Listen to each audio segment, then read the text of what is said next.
When did you first get involved with the pits? The following year. Did they explain what it is you had to do? No, you just figured it out.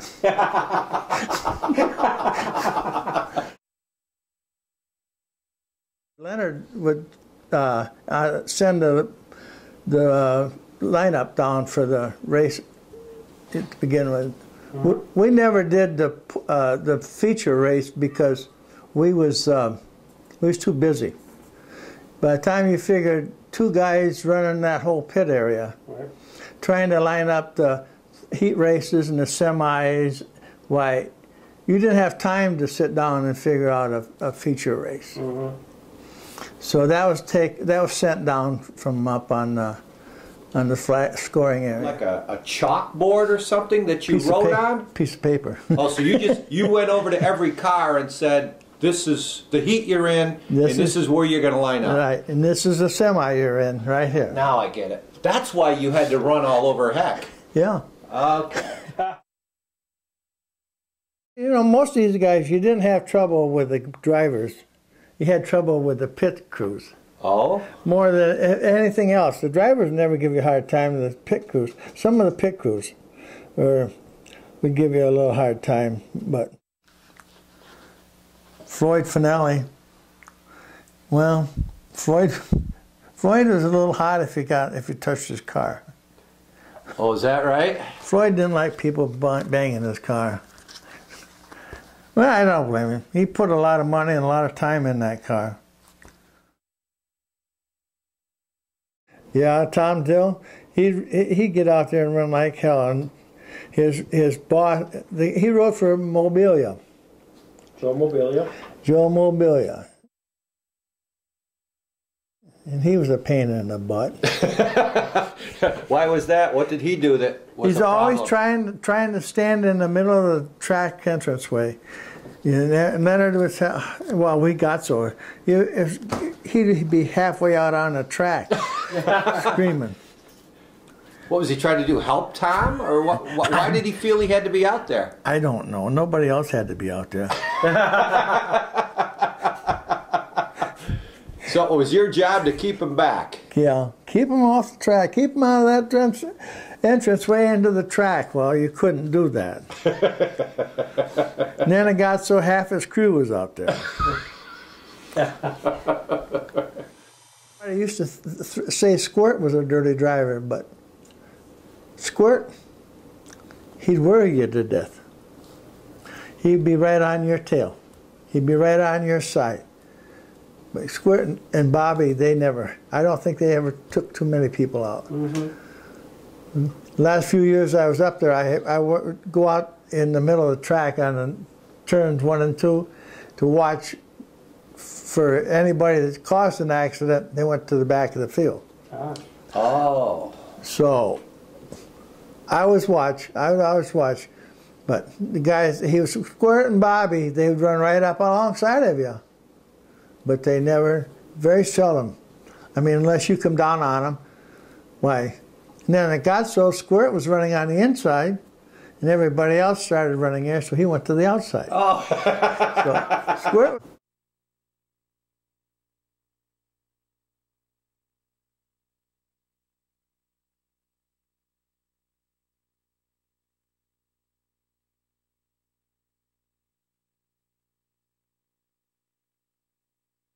Squirt could run that Dodge of his out on the outside edge pretty good. Was he the best during your time period? Probably, yeah. Yeah. Him and Layfield and Stars was the best there was up there. Yeah. Feelings about it because I liked Dean.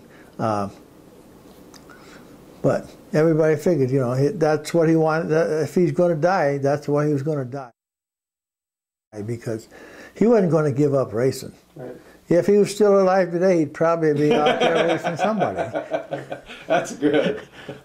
You know, I think he'd race you for a quarter or for $5,000 or whatever. The thing I remember is trying to stop Floyd from Nelly from getting into a fight or something like that, but that was usually pretty normal. But Floyd was a, I don't know, sometimes he just blow. And his brother was the same. So His brother Bud? Bud.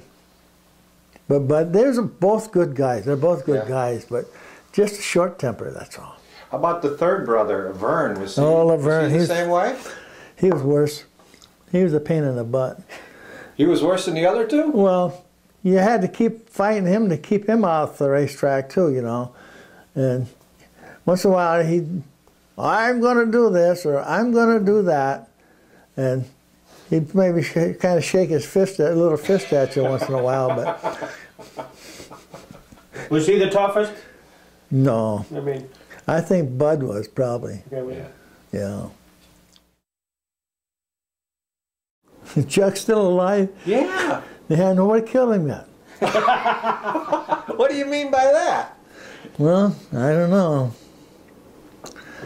He was a wild man on the track. Was he? Yeah. What was it? Somebody had, I think it was Red or somebody, went over to his car one time and there was this, supposed to be a fire extinguisher there and there was a can of beer in there instead of a fire extinguisher.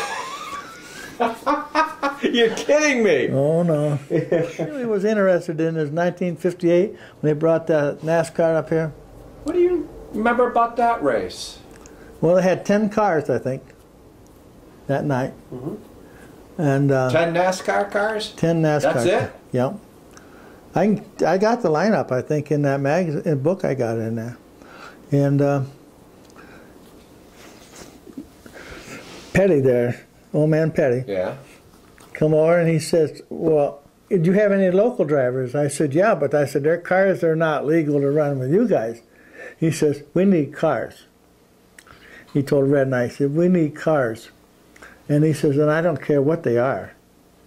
He says, can you get them? Well, John Seeley was in the stands and Paul Wilson was in the stands and a few of the others. And Marv had one, and they was all in the stands, so we went up and started talking to them. And we got them to go get their cars. And the steward for the NASCAR, he said, well, they have to be inspected. And Petty says, no, they don't. And he said, well, they have to join NASCAR. He says, no, they don't. So Petty was pretty much the boss, huh? Yeah.